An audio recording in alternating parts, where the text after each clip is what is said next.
오늘 말씀은 창세기 14장 1절로 24절의 말씀입니다. 함께 읽습니다. 당시에 시날 왕 아므라벨과 엘라살 왕 아리옥과 엘람 왕 그돌라오멜과 고임 왕 디달이 소돔 왕 베라와 고모라 왕 비르사와 아드마 왕 시납과 스보임 왕 세메벨과 벨라 곧 소알 왕과 싸우니라. 이들이 다 시딤 골짜기 곧 지금의 염해에 모였더라. 이들이 12년 동안 그돌라오멜을 섬기다가 제13년에 배반한지라. 제14년에 그돌라오멜과 그와 함께한 왕들이 나와서 아스드롯 가르나임에서 르바 족속을, 함에서 수수 족속을, 사웨 기랴다임에서 엠 족속을 치고 호리 족속을 그 산 세일에서 쳐서 광야 근방 엘바란까지 이르렀으며 그들이 돌이켜 엔미스밭 곧 가데스에 이르러 아말렉 족속의 온 땅과 하사손다말에 사는 아모리 족속을 친지라. 소돔 왕과 고모라 왕과 아드마 왕과 스보임 왕과 벨라 곧 소알 왕이 나와서 시딤 골짜기에서 그들과 전쟁을 하기 위하여 진을 쳤더니 엘람 왕 그돌라오멜과 고임 왕 디달과 시날 왕 아므라벨과 엘라살 왕 아리옥 네 왕이 곧 그 5 왕과 맞서니라. 시딤 골짜기에는 역청 구덩이가 많은지라. 소돔 왕과 고모라 왕이 달아날 때에 그들이 거기 빠지고 그 나머지는 산으로 도망하매 네 왕이 소돔과 고모라의 모든 재물과 양식을 빼앗아 가고 소돔에 거주하는 아브람의 조카 롯도 사로잡고 그 재물까지 노략하여 갔더라. 도망한 자가 와서 히브리 사람 아브람에게 알리니 그때에 아브람이 아모리 족속 마므레의 상수리 숲을 근처에 거주하였더라. 마므레는 에스골의 형제요 또 아넬의 형제라. 이들은 아브람과 동맹한 사람들이더라. 아브람이 그의 조카가 사로잡혔음을 듣고 집에서 길리고 훈련된 자 318명을 거느리고 단까지 쫓아가서 그와 그의 가신들이 나뉘어 밤에 그들을 쳐부수고 다메섹 왼편 호바까지 쫓아가 모든 빼앗겼던 재물과 자기의 조카 롯과 그의 재물과 또 부녀와 친척을 다 찾아왔더라. 아브람이 그돌라오멜과 그와 함께한 왕들을 쳐부수고 돌아올 때에 소돔 왕이 사회 골짜기 곧 왕의 골짜기로 나와 그를 영접하였고 살렘 왕 멜기세덱이 떡과 포도주를 가지고 나왔으니 그는 지극히 높으신 하나님의 제사장이었더라.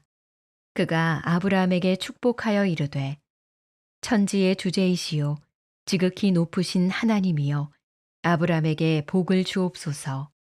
너희 대적을 네 손에 붙이신 지극히 높으신 하나님을 찬송할지로다 하매 아브람이 그 얻은 것에서 10분의 1을 멜기세덱에게 주었더라. 소돔 왕이 아브람에게 이르되 사람은 내게 보내고 물품은 네가 가지라. 아브람이 소돔 왕에게 이르되 천지의 주제이시요 지극히 높으신 하나님 여호와께 내가 손을 들어 맹세하노니 네 말이 내가 아브람으로 치부하게 하였다 할까 하여 내게 속한 것은 실 한 오락이나 들매끈 한 가닥도 내가 가지지 아니하리라. 오직 젊은이들이 먹은 것과 나와 동행한 아넬과 에스골과 마므레의 분깃을 제할지니 그들이 그 분깃을 가질 것이니라. 믿음으로 이어지는 은혜의 순간이란 제목으로 말씀 증거합니다. 오늘 말씀은 싸움, 전쟁을 한 이야기예요. 전쟁의 이유는 간단합니다. 돈 때문이에요. 사해 주변 5개 작은 나라의 왕들이 북쪽에 있는 제법 큰 나라인 그돌라오멜에게 12년간 조공을 바치다가 13년째 이 조공을 끊고 반란을 일으키게 됐습니다. 힘을 좀 길렀다고 생각한 모양이에요. 이에 그돌라오멜은 당연히 그들을 응징하기 위해서 북쪽 주변 나라들과 연합해서 내려오는 것입니다. 서로 물고 물리는 전쟁, 싸움이 시작된 거예요. 자, 그 중에서 우리 눈에 익숙하게 들어오는 지역이 등장하죠. 그것이 바로 소돔과 고모라입니다. 이 땅이 어떤 땅입니까? 아브라함이 조카인 롯이 직접 선택한 보기에 너무나 풍족하고 아름다운 좋은 땅이었습니다. 하지만 그 땅이 지금 전쟁터가 되어버린 거예요. 소돔과 고모라 왕이 그돌라오멜에 대항하여서 참전했기 때문입니다. 롯이 잘 살자고 건너온 땅인데 갑자기 그곳에서 전쟁이 터져버린 겁니다. 전입신고한 후에 잉크가 마르지도 않았는데 전쟁이 일어난 거예요. 자, 이를 통해서 우리가 얻을 수 있는 오늘 말씀의 교훈이 무엇일까? 두 가지로 생각해 봐요. 첫 번째, 눈에 보기에 좋은 것이 전부는 아니라는 것입니다. 창세기 13장을 보면 롯이 꿈에 부풀어 있었어요. 좋은 땅에 들어가서 호의호식할 생각이 가득했습니다. 하지만 변수가 무엇이었습니까? 그 땅은 죄가 관영한 땅, 그만큼 악한 자들이 많은 땅이었습니다. 그래서 오늘 14장 시작하자마자 전쟁이 일어나지요. 사실 이 전쟁은 롯과는 아무 상관이 없었습니다. 오늘 본문 1절부터 11절까지 전쟁을 설명하고 왜 싸우는지를 이야기하고 전쟁의 승패를 말씀하고 있는데 그건 모두 롯과 전혀 상관없는 일이었어요. 그런데 급기야 소돔과 고모라 왕국이 이 전쟁에서 속절없이 패배하고 맙니다. 10절과 11절 보세요. 시딤 골짜기에는 역청 구덩이가 많은지라 소돔 왕과 고모라 왕이 달아날 때에 그들이 거기 빠지고 그 나머지는 내 왕이 소돔과 고모라의 모든 재물과 양식을 빼앗아가고 소돔과 고모라를 비롯한 연합군은 전쟁을 하기 위해서 시딤 골짜기에 진을 쳤습니다. 이때 시딤 골짜기를 택한 이유는 그곳에 역청 구덩이가 많았기 때문이에요. 여기서 역청 구덩이라고 하면 자연적인 함정을 뜻하죠. 진흙 구덩이일 수도 있고 원유 구덩이일 수도 있습니다. 중요한 것은 이 함정으로 적군을 유인해서 승부를 볼 작정이었다는 거예요. 하지만 어떻게 됩니까? 마음대로 안 되죠. 그 함정에 적군이 빠진 게 아니라 소돔과 고모라의 왕, 아군이 다 빠져버리는 거예요. 자기가 함정을 쳐놓고 자기가 빠진 꼴이 됐습니다. 그래서 왕은 당장 사로잡히게 되었고 소돔과 고모라 땅은 적의 수중에 들어가게 됐습니다. 어떻습니까? 롯이 그토록 의지하고 좋아했던 소돔과 고모라의 실상이 다 드러난 것입니다. 죄와 악이 창궐한 곳에 하나님의 은혜도 희박했습니다. 그렇게 왕도 사로잡히고 전쟁도 참패하고 도시 전체가 적의 수중으로 떨어지고 만 거예요. 결국 롯 역시 전쟁의 여파로 포로가 되었고 그 재물까지 다 빼앗기고 말았습니다. 12절이에요. 소돔에 거주하는 아브라함의 조카 롯도 사로잡고 그 재물까지 노략하여 갔더라. 이게 무슨 날벼락 같은 일입니까?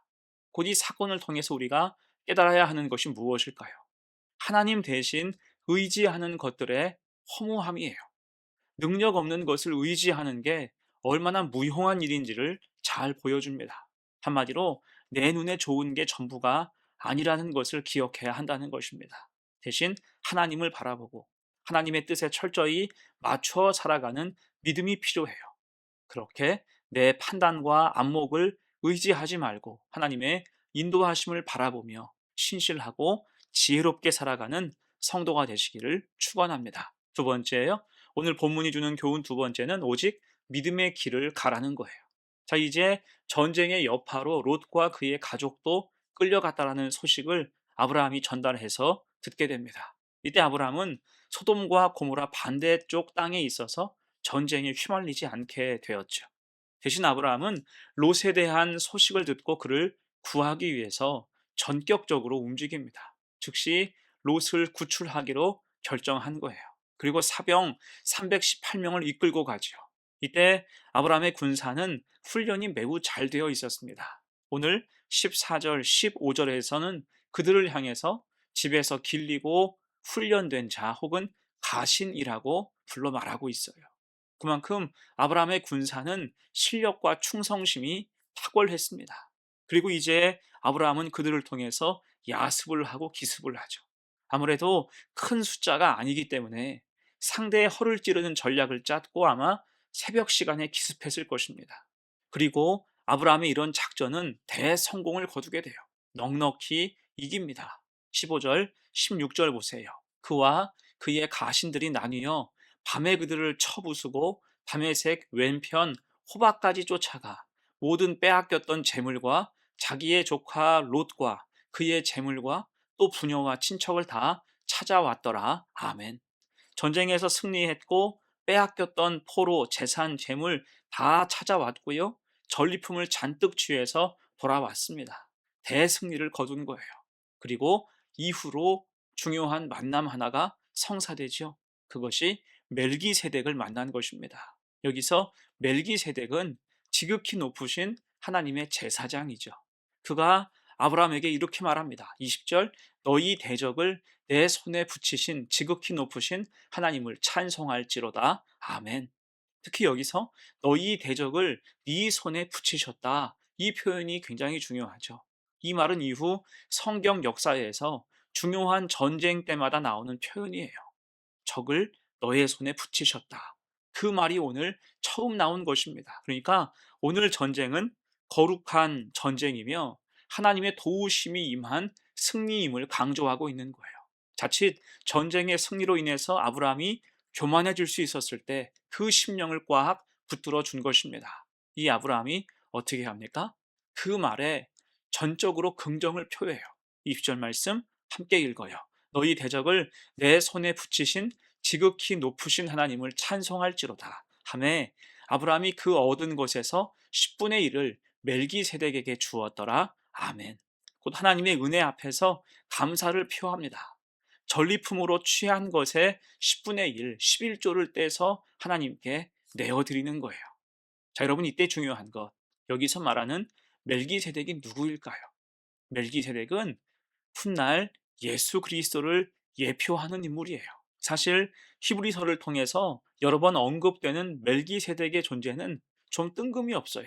그가 어디에서 왔고 어디로 갔는지, 어떤 땅, 살렘 왕이라고는 했는데 통치하는 곳이 어디이고 어떤 나라인지 그에 대한 성경의 정보는 아무것도 없습니다.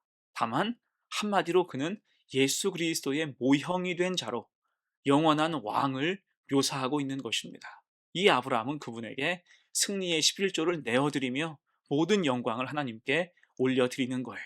하나님께 드릴 영광을 탐내지 않게 됐습니다. 오늘 말씀을 통해서 볼 수 있는 아브라함의 탁월함이 무엇입니까? 모든 게 믿음으로 이어진다라는 거예요. 믿음으로 땅을 양보한 일, 믿음으로 롯을 구하러 간 일. 오늘 지면상 살펴보지는 않았지만 소돔 왕의 제안을 거절한 일, 그리고 멜기세덱 앞에서 하나님의 은혜를 인정하여 11조를 드린 일까지 모두 믿음의 행적들이에요. 그럴 때 모든 게 은혜로 이어지죠. 막힘이 없습니다. 하나님이 길을 열어주셔서 가는 곳마다 은혜가 부어지게 돼요. 자, 이제 말씀을 마치면서 여러분 우리는 어떤 삶을 살아야 될까요? 믿음으로 이어지는 은혜의 순간을 맛보며 사시기를 축복합니다. 이를 위해 꼭 기억할 것, 세상은 눈에 보이는 게 다가 아니라는 거예요. 우리의 선택이 전부가 아닙니다. 대신 하나님의 인도하심과 돌보심이 필수예요.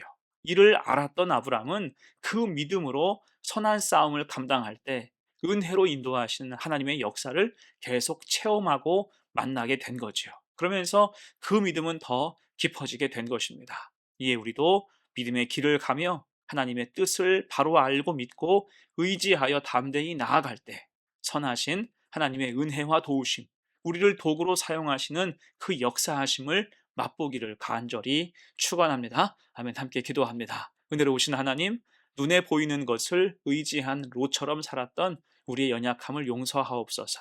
세상에 좋은 것을 먼저 선택하며 하나님을 뒤로 미루었던 우리의 어리석음을 회개합니다. 이제는 아브라함처럼 믿음으로 살아가게 하옵소서. 우리의 판단과 안목이 아닌 하나님의 인도하심을 따르게 하시고 모든 상황 속에서 하나님을 의지하는 자가 되게 하옵소서.